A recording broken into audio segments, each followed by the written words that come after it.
வணக்கம் சார். வணக்கம் சார். உங்களுடைய எனி டைம் ரைட்ன்ற புத்தகத்தை ஆங்கிலத்தில் பார்த்தேன். இதை பற்றி கொஞ்சம் டீட்டெயில்டாக சொல்ல முடியுமா? கட்டாயமா. நம்மளுடைய மனம் எங்க இருக்குன்னு உங்களால சொல்ல முடியுமா? மனம் அப்படின்றது இங்க இருக்கு.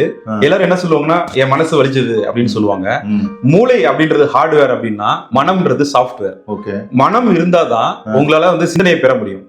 சிந்தனை எங்கேருந்து வருது, இந்த பாடல் எங்கேருந்து வருதுன்னா ஒரு காமெடி நீங்க கேள்விப்பட்டிருப்பீங்கல்ல. சிந்தனை எங்கேருந்து வருதுன்னா, சிந்தனை இந்த அண்டத்துல சுத்திக்கிட்டே இருக்கு. நம்மளுடைய மைண்ட் ரிசீவர் மாதிரி அது வாங்குது. உங்களுக்கு இருக்கக்கூடிய அதே கற்பனை எனக்கும் இருக்கலாம், உங்களுக்கு வரக்கூடிய சிந்தனை எனக்கே வரலாம். அதனால முன்ன பின்ன நம்ம எழுதுவோம். இந்த சிந்தனை வச்சுதான் நம்மளுடைய படைப்புகளை நம்ம படைக்கிறோம். கதையா இருக்கலாம், கட்டுரையா இருக்கலாம், ஒரு பத்திரிகையில நம்ம எழுதக்கூடிய செய்தியா இருக்கலாம், திரைக்கதையா இருக்கலாம், நாடகங்களா இருக்கலாம், இப்ப இருக்கக்கூடிய ஏஐ தொழில்நுட்பமா இருக்கலாம்.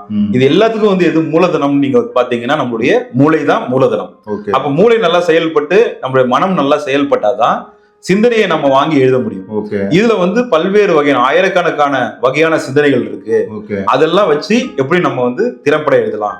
நைட்டு 12 மணிக்கு உங்களை எழுப்பி நீங்க ஒரு கதை எழுதுங்க, கட்டுரை எழுதுங்க அப்படின்னா உங்களுக்கு எழுத்தாளரின் தடை வரக்கூடாது. அப்பனா உங்க சிந்தனை நல்ல ஓட்டத்தோட இருக்கணும். இது ஆங்கிலத்துல சென்ற வருடம் யூனிவர்சிட்டி ஸ்டூடெண்ட்ஸ்க்காகவும் பிலிம் ஸ்டூடெண்ட்ஸ்க்காக எழுதினது. இது வரக்கூடிய வருடங்கள்ல தமிழ்லயும் வரும். ஓகே, நன்றி சார். நன்றி.